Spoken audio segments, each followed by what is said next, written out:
my name is Jason Caddy, and I'm so glad that you've joined me here on this episode number 12 of the Pastor's Notebook, where we learn, where we grow, and where we go forward together in ministry and in life. And so I am so thankful that you are here on this day in order to just listen and grow. I know this is something I'm enjoying as I get to share things I've learned, things I watch, things I see.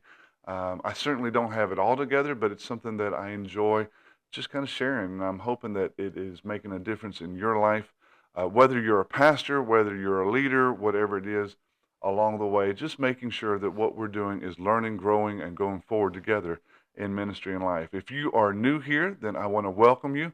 I'm glad that you've joined us. I'm glad you're checking this thing out. And I would love to hear from you. Shoot me an email at jakaddy771@gmail.com. You can shoot me something there or just kind of comment on this. I would love to just kind of know what you're thinking. If you want me to address a certain subject, whatever. If I didn't do it right, that's fine too. Then I would love to hear that. So if you're new, great. If you are a returning listener, then once again, I'm so thankful that you are here. And I'm thankful for those who have spoken in and shared some things and said, hey, you ought to do this, think about that, whatever, along the way. So this is a great episode to be a part of. This is episode 12, like I said, and you can get the latest episode every single Tuesday. I would love for you to subscribe, to share, to rate, to review. Get this in the hands and into the minds and into the hearts of so many people that you know. Anybody that's struggling, anybody that's trying to figure out how to lead or how to pastor or whatever, I really do believe this is going to be a great thing to do. All right. So episode 12. In episode 12, I want to talk just a little bit about caring for people that aren't like you. I don't know if you've noticed this or not, but there are a lot of people that aren't like you. And I don't mean you personally. I'm talking about in our country, in the country I find myself in here in the United States, we are facing more division uh, than recent years. Now, if I go back and I talk to people way back in the 60s and beyond, they will say that today is mild. But for many of us, we've grown up and people theoretically were together or we played soccer together. And so that meant that basically, we were like, hey, our kids are there. Let's have fun together, whatever, all that kind of stuff. But something in the water has changed. Something in the mindset has changed. I don't know if it's the fact that everybody got a trophy and that's changed. I don't know if everybody is now upset because mom and dad love them or what. I don't know. I don't know. I'm making stuff up. But whenever I begin to think about this, what I really go back and think about is some of my very best friends, some of the closest friends, some of the people that I absolutely love the most. And I was pastoring them. This is probably at least 10 years old. I was their pastor. We were at a church and things were growing and God was doing amazing things. There was some good stuff going on. And honestly, it was right around election time, as this video is too. It was right around election time, and I did some things that I had been doing because that's what I saw other pastors doing. I had been doing some things that were pretty normal for pastors to do and pastors to be a part of. And apparently, on one Sunday, I did what I normally do. No big deal. I handed out some things, and and I didn't know it because there were so many people and people are moving about and whatever. But apparently on that day, about 30 people walked out of the church. People just left. They just said, I'm done, gone. And primarily, I found out later, I didn't even know this until Monday, right? No one told me until Monday that this was happening. It may have been Sunday night because I think I got a text or whatever. But 30 people walked out, many of them from the same family. And when I say same family, this family had, if you include the parents, you're talking like 5 or 6 people, not that many, but they had several kids between the 3 different families.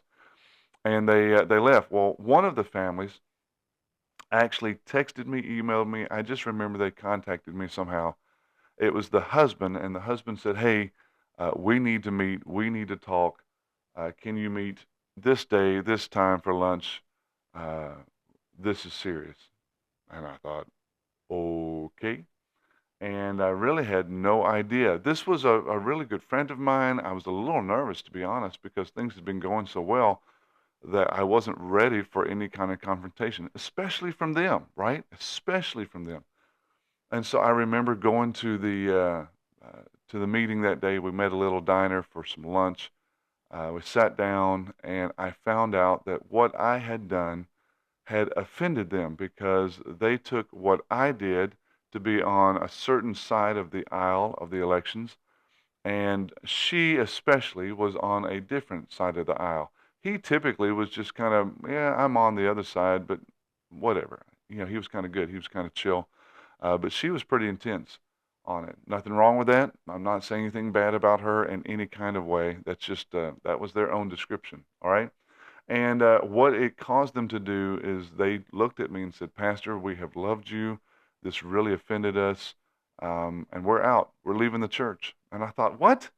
What are you talking about leaving the church? Why would you do that? And so they began to explain their position. They began to explain their ideology, their understanding of politics and the way they operate, all of that kind of stuff, and what that meant for their children and their grandchildren, which they only had children, and talked about whatever. And so at that point, I was listening, and I sat quiet.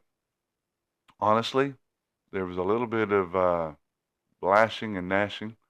It wasn't bad, but I was willing to take it, and because these were my friends, these were people I loved and cared for and pastored. And whenever they came, and I just listened to them. And finally, at some point, when they said, "Well, what do you got to say?"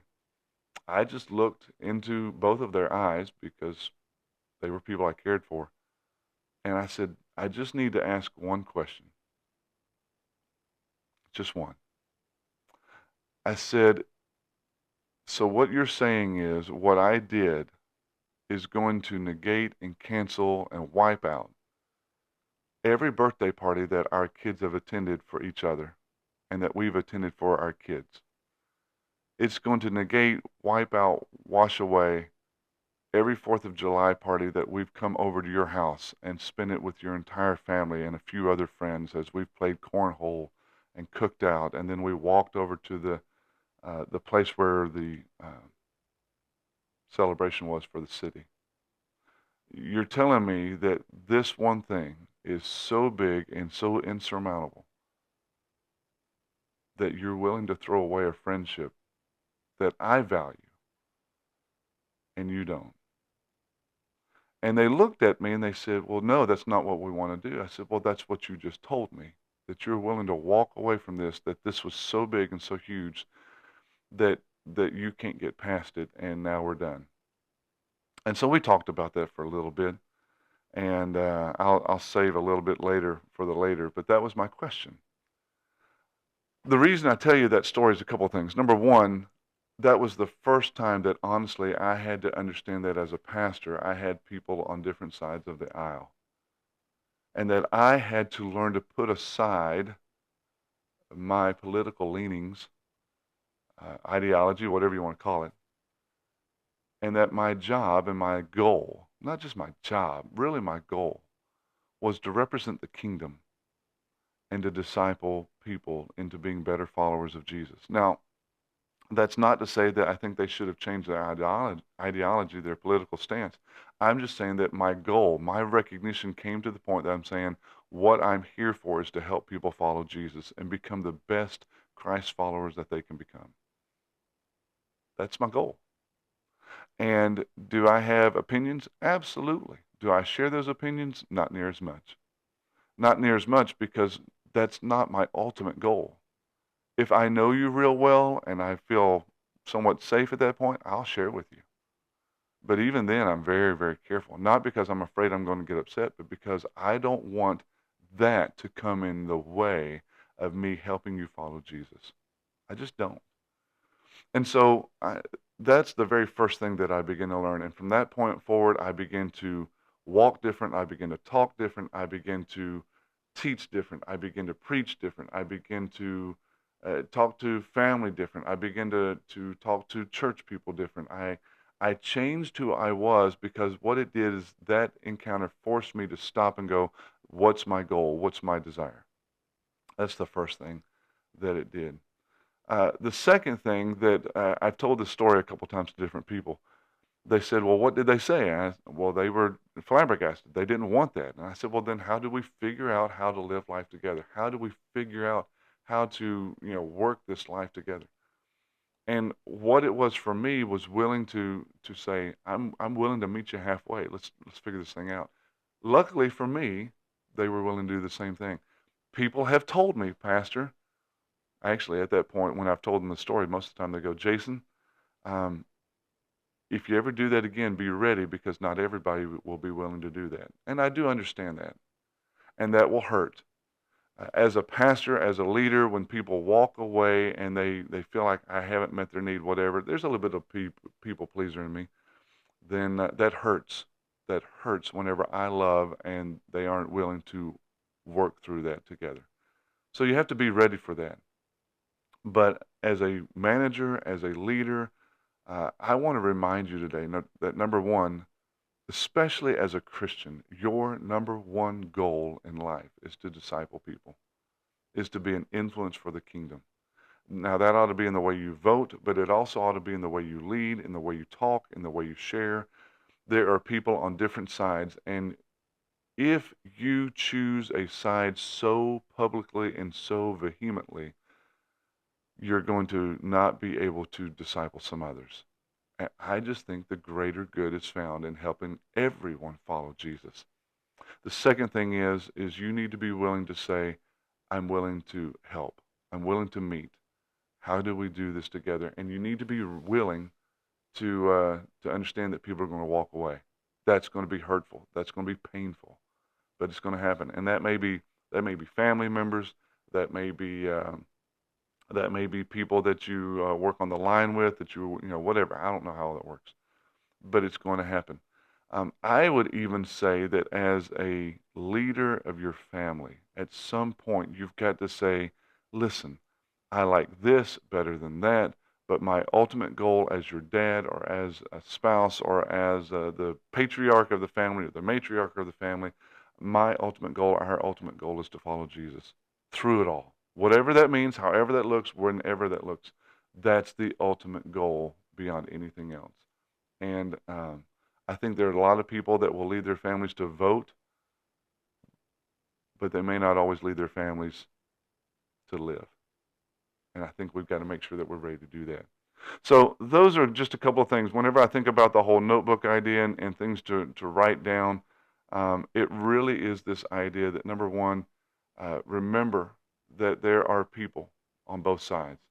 And your job as a follower of Jesus is simply to help others follow Jesus. That's your goal. That's your desire. You start with your family. You move out, to the extended family, whatever. Listen, some of you are going, well, shouldn't you call things out? Absolutely. Hey, I've had some tough conversations with my extended family. When they like this candidate or that one, I go, well, I struggle to support them, and here's why. And have you thought about this? And have you thought about that? Have you looked at this? I do those things. But most of the time, I just go, my allegiance is to Jesus. And I'm going to vote the way I feel like Jesus has called me to vote. I'm going to live the way Jesus called me to live.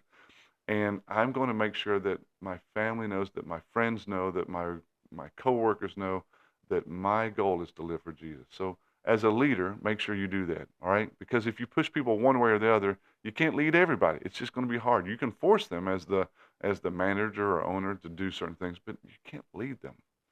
The second thing is make sure that in everything that you do, you represent Jesus. Jesus was the one who came. Jesus was the one who entered our mess and entered our world and said, I am making the first move. God said, I'm going to make the first move to reconcile back. Okay? So that's one of the things that we have got to do is to make sure that we're willing to do that. So that's kind of the idea today is making sure that we pastor or that we lead people in both areas. Now, I've talked a lot politically. There's other ways to look at it, I'm sure, but you get the drift. You understand how that begins to work, all right? So this is episode 12. It's once again, I'm glad that you turned into the Pastor's Notebook for the first time. I hope it's helped. If you're a returning listener, I hope that that's been a blessing to you, and that's given you some perspective, right, on how to lead, how to manage, lead your family, lead the people at your work or pastor, however that works for you.